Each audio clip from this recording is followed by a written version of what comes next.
जय हिंद everyone, welcome to Golden Arc Academy. मेरा नाम सान्याल शेखर है और आज मैं आपका पहला क्लास लेने जा रहा हूँ संविधान कॉन्स्टिट्यूशन ऑफ इंडिया पे। मैं गोल्डन आर्क एकेडमी का फाउंडर मेंबर में से एक हूँ। आज हम संविधान के बारे में पढ़ेंगे, that is constitution of India.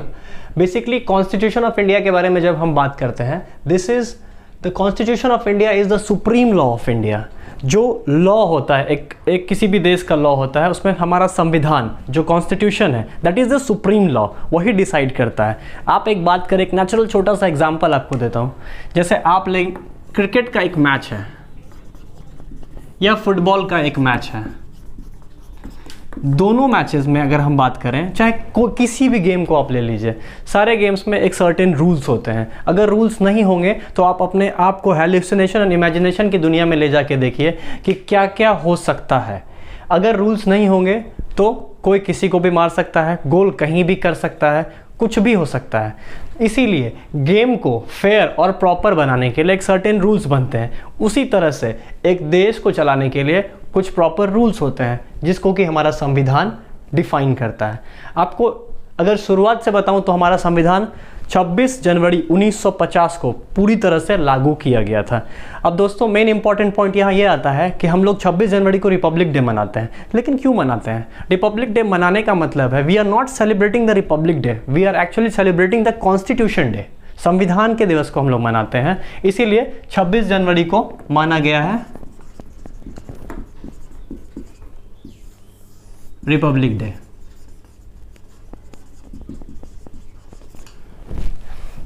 Main reason इसका यही है। कुछ और बेसिक्स बातें बता दूं मैं कि हमारा संविधान जो बना था जिस समय, उसमें जो सिग्नेटरीज थे, सेम फॉर्मेट आज भी हीलियम केस में दिल्ली के पार्लियामेंट हाउस में एज इट इज़ रखा गया है। उसके कॉपीज़ बनते हैं, अलग अलग तरह से जो पार्लियामेंट हाउस होता है वहाँ पे उसको पढ़ा जाता है, अलग अलग लॉज अमेंड्स होते हैं, लेकिन जो मेन बेसिक है हमारा, उसको उस तरह से ही आज भी हीलियम केस में दिल्ली में रखा गया है। ये तो बस बेसिक जानकारी है, इसमें बहुत ज़्यादा इंपॉर्टेंट मैंने आपको कुछ भी नहीं बताया है, लेकिन हाँ ये है कि आपकी जानकारी में ये सारी चीज़ें होनी चाहिए।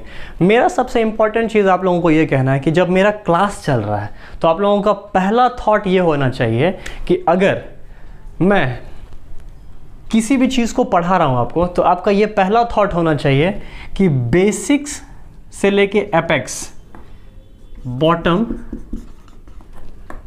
टू टॉप आपको जाना है। उसमें जीरो लेवल से लेके हाई लेवल तक आपको जाना है, क्योंकि अगर आप वहाँ तक जाएंगे नहीं तो आपके क्वेश्चन सॉल्व नहीं होंगे।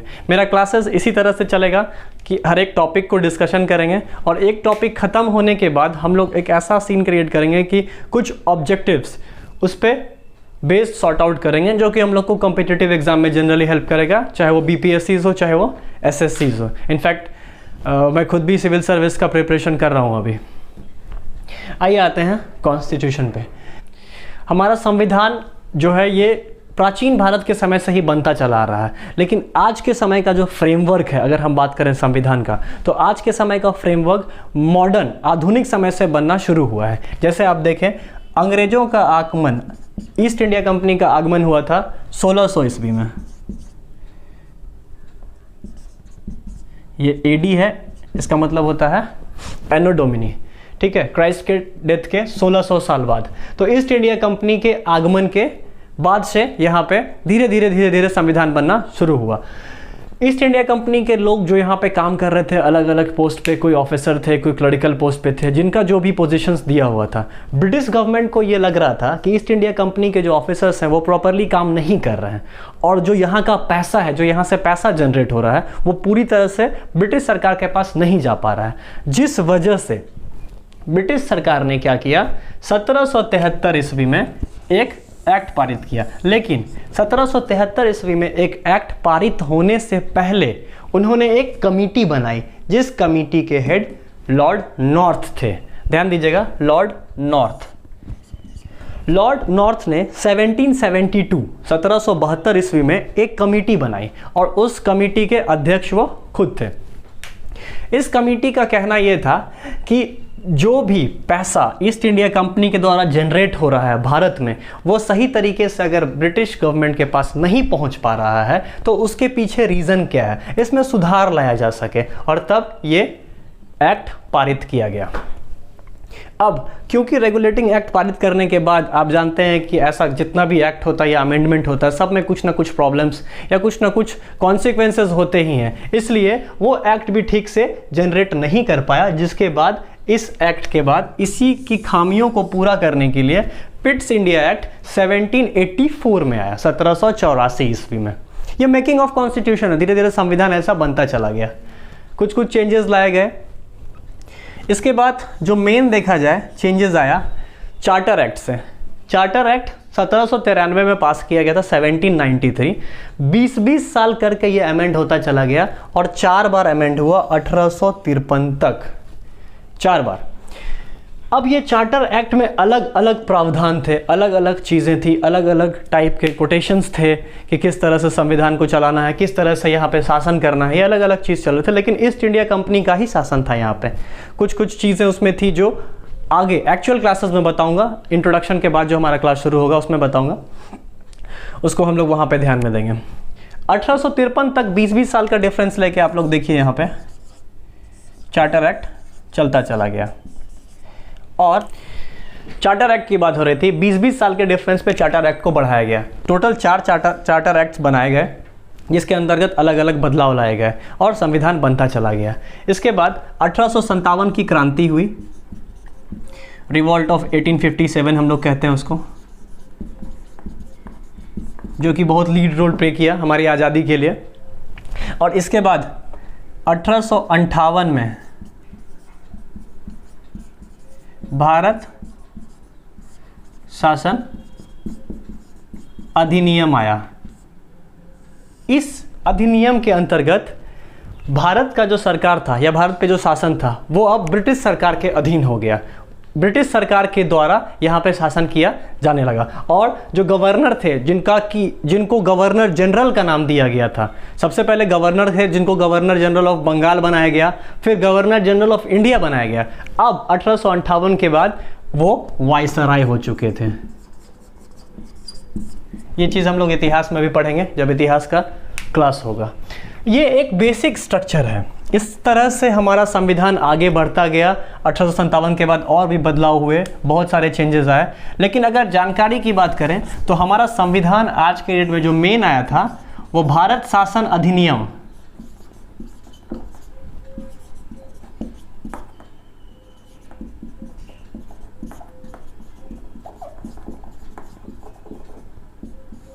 नाइनटीन 1935 के अंतर्गत आ गया था।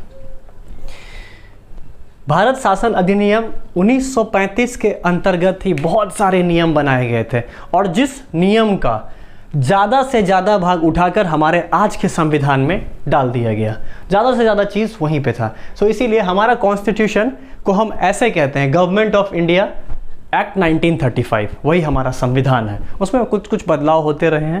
बदलाव में क्या होता है, संविधान में कुछ ऐसे नियम होते हैं जिसे बदलना पड़ता है, उसको हम लोग अमेंडमेंट के थ्रू करते हैं, दैट इज़ आर्टिकल 334। यहाँ पे मैंने इसलिए लिखा है क्योंकि हम लोगों को क्वेश्चन पॉइंट ऑफ व्यू से भी करना है, और जैसा कि मेरा ऐसा मानना है कि आज सिर्फ मेरा एक इंट्रोडक्शन क्लास है कि अगर आप लोगों को वीडियोस पसंद आता है तो इसको हम लोग आगे मूव करेंगे एक प्रॉपर चैनलाइज तरीके से, ताकि हम लोग सारे के सारे क्वेश्चंस को डील कर सकें। तो मेकिंग ऑफ कॉन्स्टिट्यूशन हम लोगों ने देखा, फाउंडेशंस देखा। जब कॉन्स्टिट्यूशन फाउंड हुआ था उस समय कॉन्स्टिट्यूशन में 22 भाग थे, 8 अनुसूची थे और 395 आर्टिकल्स थे। Means 22 parts, 8 schedule and 395 articles were there in the Constitution of India when it was formed, जब ये बना था, साइन किया गया था। और इसे बनाने में ड्राफ्टिंग कमेटी के चेयरमैन डॉक्टर BR अम्बेडकर का बहुत बड़ा योगदान था, और भी लोग थे इनके साथ में, लेकिन बेसिकली हम जानते हैं आज के डेट में डॉक्टर BR अम्बेडकर का बहुत बड़ा योगदान, जो कि ड्राफ्टिंग कमेटी के चेयरमैन थे। अब मैंने क्या कहा, बदलाव हुआ, अमेंडमेंट के थ्रू ही चेंजेस आता है। पहले 22 पार्ट्स थे, अभी के संविधान में 25 भाग हैं, मीन्स टोटल 25 पार्ट्स, 12 स्केड्यूल्स हैं, 12 अनुसूची और 448 आर्टिकल्स टोटल हैं।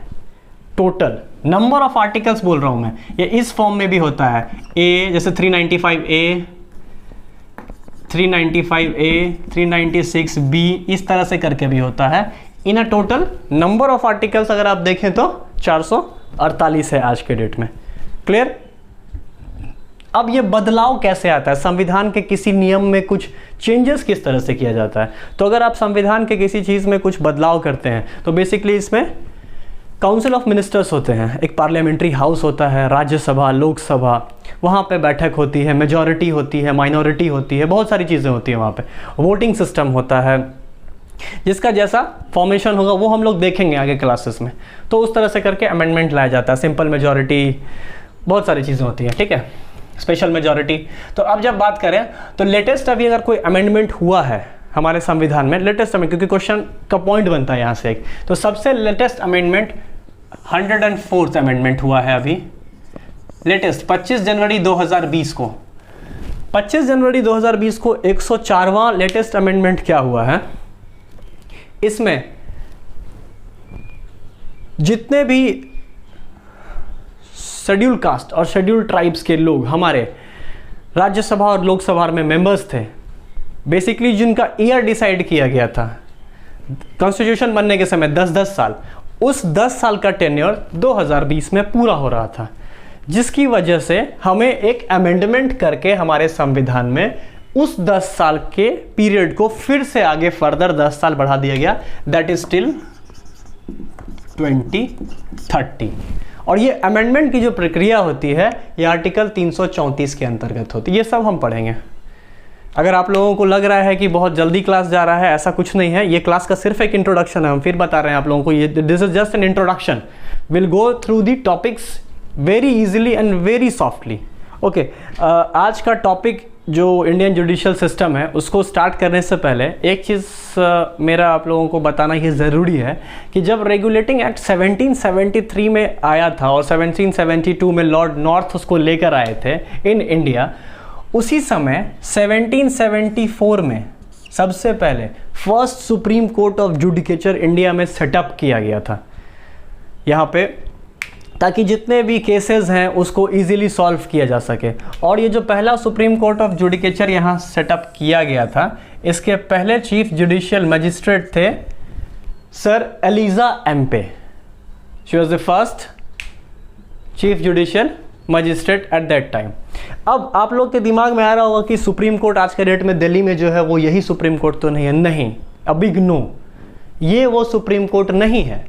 आज के डेट में जो हमारा सुप्रीम कोर्ट बना है वो सुप्रीम कोर्ट 1935 के भारत शासन अधिनियम के अंतर्गत एक कोर्ट बना था जिसका नाम था फेडरल कोर्ट, और इसी फेडरल कोर्ट का नाम बाद में बदल के सुप्रीम कोर्ट ऑफ इंडिया कर दिया गया।